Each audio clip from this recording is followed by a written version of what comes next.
Joining us now live from Tehran is the former Louisiana State Representative David Duke. Mr. Duke, thanks very much for coming in. What do you say to those who charge, and there are many, that you're there in Tehran at this Holocaust conference simply because you hate Jews? Well, first off, Mr. Blitzer, I resent the introduction you made of me. You mentioned the Ku Klux Klan 11 times. That was over 30 years ago in my life. And since that time, I got elected to the House of Representatives. I received a full doctorate. I've been a teacher. I have one of the best-selling books in the world. And you interview many former communists in governments all over the world, and you don't introduce them by saying former communist, and certainly not 11 times. I think you're biased because you're a former lobbyist for AIPAC. You're a Jewish extremist, supporter of Israel, so you want to bias anyone who criticizes Zionism. Well, do you hate Jews? No, I don't. Do you hate people who don't want to be controlled? Do you hate Americans who don't want the Israeli lobby to have Americans fight and die and thousands maimed because Israel wants it in the Middle East? We have a war in Iraq because Israel wanted that war, not for American interests. They lied to us about weapons of mass destruction, and now they're trying to get America into war against Iran. And I think it would be a tragedy for this country, a tragedy for the world. And you don't like what I say against Zionism, so you want to talk about the Ku Klux Klan rather than the issues facing the world. The terrorism of the Israeli state, for instance. Do you believe, Mr. Duke, that there was a Holocaust? I believe, sir, that the only way we can know whether there was a Holocaust or the nature of it is freedom of speech. I don't think we should be locking people in prison in Europe, even elderly people in their 80s, because they dare to have a different opinion about an historical event. The American government shouldn't be saying that the Iran conference was a conference for freedom of speech. I heard many mainstream Holocaust speakers at this conference, many. This conference allowed freedom of speech on the issue. The American government and Tony Blair and George Bush should be saying it's a disgrace that David Irving, a worldwide historian with books in almost every library of the world, is in prison right now in Austria because he said something the Zionists don't like about the Second World War. Do you believe in a two-state solution to the Israeli-Palestinian conflict, a new state of Palestine living side by side with the state of Israel? I think that's probably the best solution. I think you have to ask the people who live there of both Israel and the Arab countries. But I know one thing. You can't impose a solution from the Zionist domination of American foreign policy.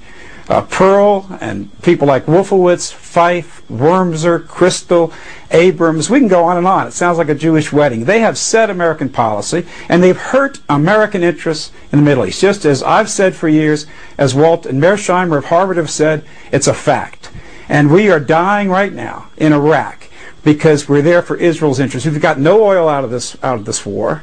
I went around the world, around the country before this war. Let me interrupt for a moment, Mr. Duke. As far as I know, the President of the United States, who's the Commander-in-Chief, is not Jewish. The Vice President of the United States is not Jewish. The Secretary of Defense is not Jewish. The National Security Advisor to the President, not Jewish. The Director of the CIA, not Jewish. Are these people simply tools of the Zionist conspiracy? They're not tools of a conspiracy, but they are definitely tools of the Zionist media and political power. Even the Washington Post said that 60% of the contributions for the Republican Party come from Jewish sources. Plus, if any politician in America dares to criticize Israel, millions will go to his opponents, and he will be attacked in the media where Zionists have incredible power. Even the Jewish Chronicle, the Jewish Los Angeles Times, excuse me, not the Los Angeles Times, the Jewish Times of Los Angeles, stated that 4 of the 5 conglomerates, the largest media conglomerates, are owned by Jews, and the 5th is even more pro-Israel than some of those conglomerates. We have a controlled media in the United States, and that's why we're not hearing the truth about this conference. This conference is about the fact that there must be freedom of speech. And this is insane that people are being criticized. This conference is being criticized when there are people in prison right now for freedom of their conscience. If there's now, do you think that David Irving should be in prison right now in Austria? I'm asking you a question, sir. Well, do you think David Irving should be in prison in Austria for voicing an opinion? And we invited you on, and the question is, if we invited you on, why is there a Zionist conspiracy if we're letting you on television right now? How do you explain that? Well, how do I explain that? I think that you can't affect the news. I think you have to put some spin on what's happening. But we didn't have to invite you on CNN. And you want to. It's an attack mode, always an attack mode when people like myself come on there.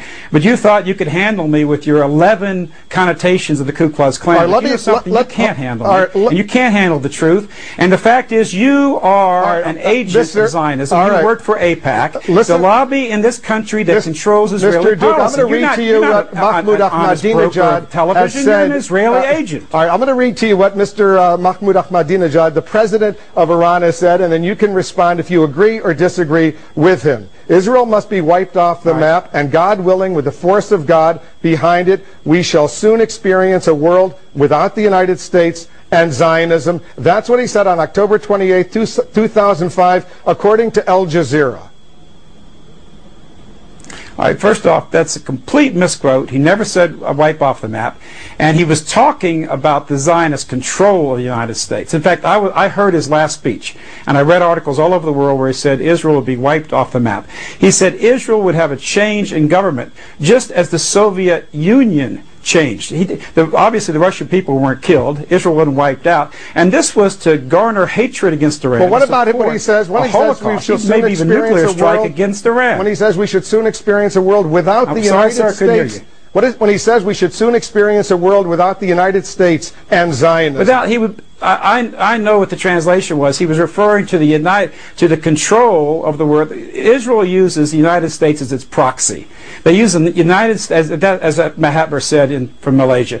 Israel is able to dominate our policy through their money, through their media control, and they're leading us to disaster. Richard Pearl and Paul Wolfowitz were the formulators of the Iraq War. Pearl, Wormser, and Feith wrote a paper for Benjamin Netanyahu of Israel, calling for war against Iraq, Iran, and Syria. And that's exactly what we did. They made up the lies of weapons of mass destruction because Americans were not willing to die in thousands and spend billions of dollars for Israel's strategic objectives. David Duke, that's the reality of it. We have to leave it there. So the satellite is about to go down, so we have to leave it right there. But you're in Tehran. Well, people can find information, DavidDuke.com. I'm sure they will have plenty of opportunities to hear what you have to say.